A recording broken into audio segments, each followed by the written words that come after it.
Bonjour, je suis Mayolek et je suis Disneyphile. Aujourd'hui, on va parler de la légende de Tarzan.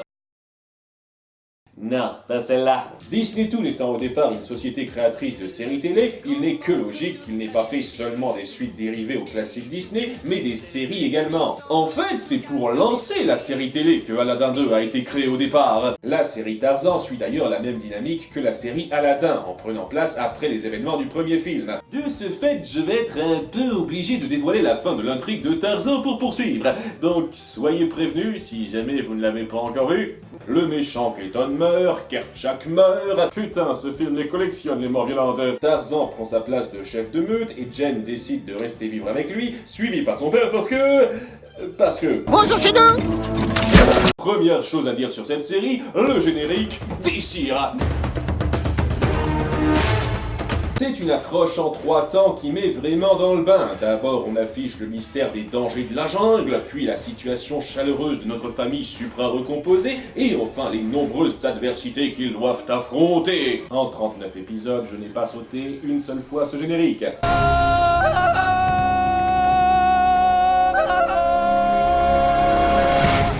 Et pour ce qui est de la série en elle-même, elle se débrouille bien. En fait, pour moi, ça doit être la meilleure série dérivée Disney Toon, en partie parce que le cadre s'y prête à merveille. Cet univers de jungle profonde permet beaucoup de possibilités. La cohabitation avec d'autres groupes et tribus, d'autres animaux imposants dangereux, des cultes locaux sinistres, des dinosaures qui vivent sous terre. Bon, ok, ça c'était un peu ridicule. Cette série profite de son environnement en l'étendant de façon très fluide et prenante, même si pas totalement irréprochable. Bon, le coup des dinosaures c'est un peu gros, mais on va dire que c'est une obligation cahier des charges dans ce genre de série. Par contre, j'avoue qu'on insiste un peu trop sur l'aspect magique et mystique des nouveaux éléments mis en place, ce qui est moyennement raccord avec l'ambiance du film. Tarzan a une ambiance très ancrée dans la réalité, d'où notamment l'usage de chansons extra-diégétiques. Rajouter de la magie à cet univers revient à renier le ton voulu au départ, et même si au sein de la série en elle-même ça passe plutôt crème, ça crée une scission avec le film qui peut gêner un peu. Mais tout de même, le plus important et ce qui parvient à bien faire marcher cette série pour moi, c'est sa gestion des personnages. Nos héros du premier film sont repris de façon 100% fidèle. Tarzan et Jen restent ce couple super trop très mignon, et chacun a un vrai travail d'adaptation à faire sur sa nouvelle situation dans cette série, donc il souffre assez peu du syndrome couple déjà mis en place qui n'a plus rien à raconter, comme on en voit souvent. Kala reste le rôle maternel doux et sage parfaitement employé dans cette série au moment les plus opportuns. Tok reste l'ami garçon manqué assez attachant que je trouve honnêtement bien mieux exploité ici que dans le film. Tantor reste à peu près acceptable. Et le père de Jen est étonnamment beaucoup mis en avant dans cette série. Fascinant. Je n'ai vraiment pas accroché au fait qu'il reste à la fin du film, mais on peut dire qu'il ne se gêne pas pour le justifier. On lui donne le rôle de l'expert scientifique, on lui donne son propre rival qui apparaît beaucoup trop souvent à mon goût, et même une relation amoureuse. Rien que ça! Pouvoir du papa Disney loufoque en force!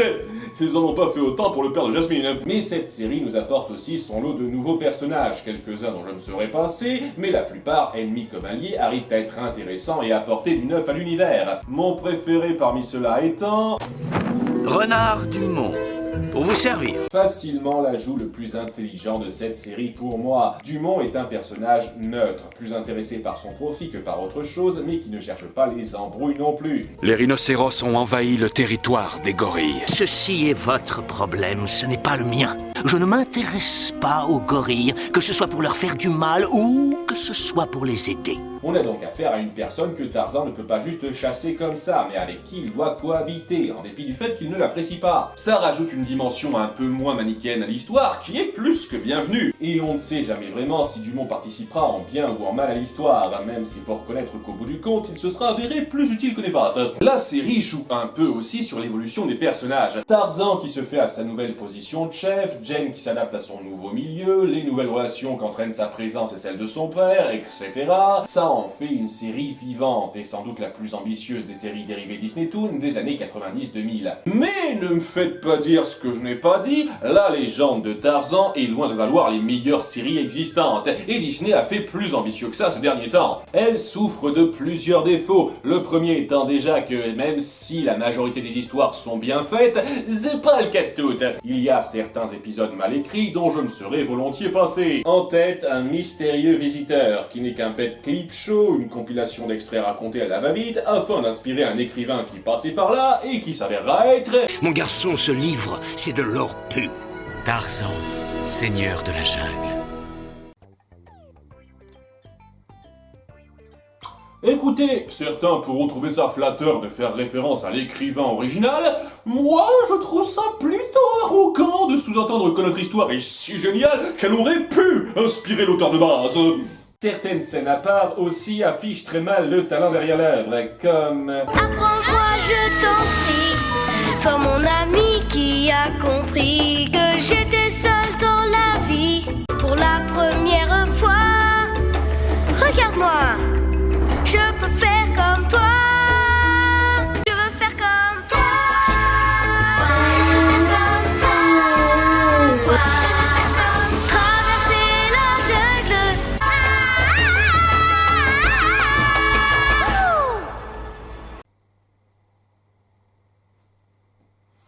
On va dire que le gamin joue correctement en dehors de ça.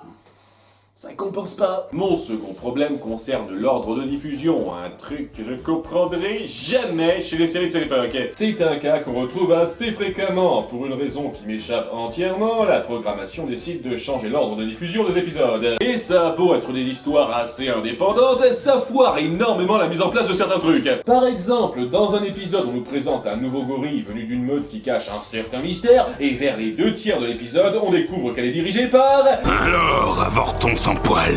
Toublat. Toublat! Qui c'est Toublat? Ouais, on nous introduit ce personnage de Toublat 27 épisodes plus tard. On ne l'a jamais vu avant ça. Et il y a encore mieux. L'épisode 33 remontre Toublat 3 épisodes avant sa première apparition à l'épisode 36. Et il reprend aussi 2 antagonistes qui seront introduits à l'épisode 38. Oh, je sais, moi, comment te faire grogner. C'est quoi votre putain de problème, les diffuseurs? Ensuite, il y a les inconvénients du format. On doit raconter une histoire complète en 20 minutes, et cela joue parfois au détriment de certaines d'entre elles. Exemple 1, le retour de la reine, le dernier épisode autour de la méchante La. Oh là là, oh oui, là comme la note. Personnage qui me plaît beaucoup, en dépit une fois de plus du côté pouvoir magique qui casse un peu le cadre réaliste, et elle a tendance à être parfois un peu trop théâtrale. Non! Il ne peut pas être parti! C'est impossible! Mais elle dégage une forte personnalité arrogante et ambitieuse qui marche merveilleusement bien. Bref, dans cet épisode, elle prend le contrôle du corps de Jane. On fait pas mal de liens avec d'autres épisodes et c'est vraiment très bon. Jusqu'à la fin où, pour sauver Jane, Tarzan décide de forcer La à prendre possession de son corps à lui. Surprenant. Une telle force, une telle agilité. Et maintenant, dernier coup de théâtre tragique. Je vais mettre fin au grand amour de Tarzan de mes propres mains. Et c'est de la balle! Voir un Tarzan maléfique pour chasser Jane, le danger et la tension que ça représente, c'est juste tripant! Le problème, c'est qu'il ne reste plus que 2 minutes. Donc on nous sert une conclusion torchée à la va-vite pour que tout rentre dans l'ordre en 2 temps 3 mouvements. Ça aurait pas été cool de montrer la clique, de voir gérer un Tarzan démoniaque en faisant, je sais pas moi, un double épisode? Potentiel gâché. Exemple 2, soif de vengeance. La sœur de Clayton arrive dans la jungle et met en place toute une machination pour se venger de Tarzan. Mais en fait, elle croit que son frère était quelqu'un d'honnête et son désir de vengeance l'aveugle sur qui est véritablement cet homme singe. Ce n'est pas un homme, voyons. C'est un monstre sauvage et sanguinaire. Et c'est une base géniale! Ça aurait fait un Tarzan 2 bien meilleur que celui qu'on a eu.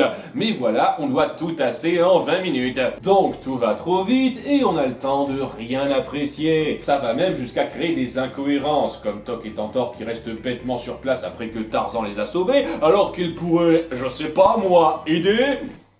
À nouveau potentiel gâché. Et enfin, on pourrait rapidement remarquer la qualité graphique qui ne casse pas les briques. C'est pas les expressions les plus naturelles qui soient là, et ça demande un vrai effort d'adaptation de la part du spectateur. Cela dit, ça a été chose courante dans ces séries-là, mais ça ne m'empêche pas d'apprécier globalement cette œuvre. Et pour cette première critique de série, il est temps de lancer le nouveau segment de cette chaîne, le Top 3.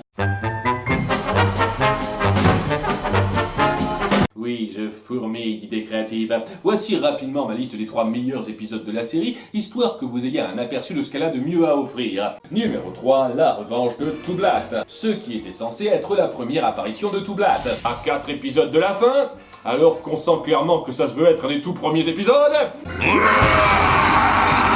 Toublat est un méchant imposant et marquant, et c'est une histoire très efficace sur la responsabilité de Tarzan en tant que chef de meute et successeur de Kerchak, qui regorge de bons moments de tension.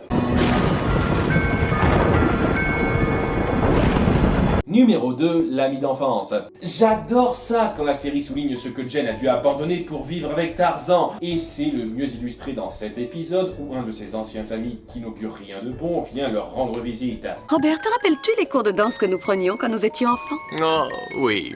Et si ma mémoire est bonne, tu avais 2 pieds gauches. Une bonne intrigue et une bonne illustration de la psyché de nos 2 personnages centraux. Au revoir, Jane, parce que je suis sûr que nous nous reverrons. Et mon épisode numéro 1 est l'apprenti chef. Rien à voir avec ça. Les compétences de chef de Tarzan sont remises en question par un gorille de la meute quand un serpent géant du passé refait surface et les menace. Tarzan a souvent prouvé qu'il nous aimait et qu'il était loyal envers notre famille. Peut-être. Mais si jamais il doit choisir entre notre famille et Jane, qu'est-ce qu'il fera, hein? C'est un excellent épisode sur la double loyauté que doit suivre Tarzan envers ses 2 familles, avec un dilemme prenant où chaque personnage joue parfaitement son rôle. Hé, toi, Lastico! Touche pas à ma famille! Pour terminer, il existe techniquement un Tarzan 3, dont je n'ai pas acheté le DVD parce que merde. Et c'est juste une excuse pour compiler 3 épisodes en un film, n'oubliez pas les guillemets. En dehors de ça, ça se centre sur Jen qui fait sa séance de gym matinale avec Tarzan, mais qui pense à autre chose. J'adorerais passer l'après-midi à me balancer d'arbre en arbre et à sauter par-dessus les cascades, mais j'ai des choses à faire, oui. Quoi, par exemple? Nous trouver un meilleur animateur! Sérieusement, c'est encore pire que la qualité visuelle globale de la série. C'est là qu'elle croise Stock et Tantor et leur raconte la chose. Aujourd'hui, c'est notre premier anniversaire de mariage. Oh, c'est pas vrai! Vous êtes mariés depuis 1 an déjà, les enfants! Qui vous a marié exactement? Est-ce que les gorilles prêtres existent? Et c'est des conversations molles sans intérêt sur ce qu'il faudrait faire pour célébrer ça ou pas, entrecoupées de « Hey, tu te souviens quand tel épisode a eu lieu ?» Le tout pour un total de 6-7 minutes d'animation inédite, dans un film qui dure 1h08 si on ne compte pas le générique de fin. Wouh! Et à la fin, Jen est contente parce que son Tarzounet lui a préparé une fête d'anniversaire surprise. Oh, c'est Mimi. Ça méritait clairement pas une compile de 3 épisodes vendus comme film en DVD, mais c'est Mimi. Et c'est pas la petite chanson inédite composée en 1 quart d'heure par un mec sous-payé qui le justifie non plus. J'entends chanter le vent, les étoiles, j'entends des rires d'enfants. Du moment qu'il chante pas, c'est un progrès. Et quoi de mieux pour célébrer un anniversaire de mariage que la danse de la chenille? Accroche tes mains à ma taille, pour pas que la chenille déraille. Bon, cette exploitation cheap mise à part, ça reste une assez bonne série. Une série où on ressent les limitations subies et les problèmes que ça a engendré, mais qui a su avoir une bonne identité sympathique à suivre et qui vaut pour ma part largement le coup d'œil. Bien, après du Disney classique et du Disney Toon, on va peut-être un peu parler de Pixar quand même. À la prochaine, et n'oubliez pas d'être Disneyphile. Apprends-moi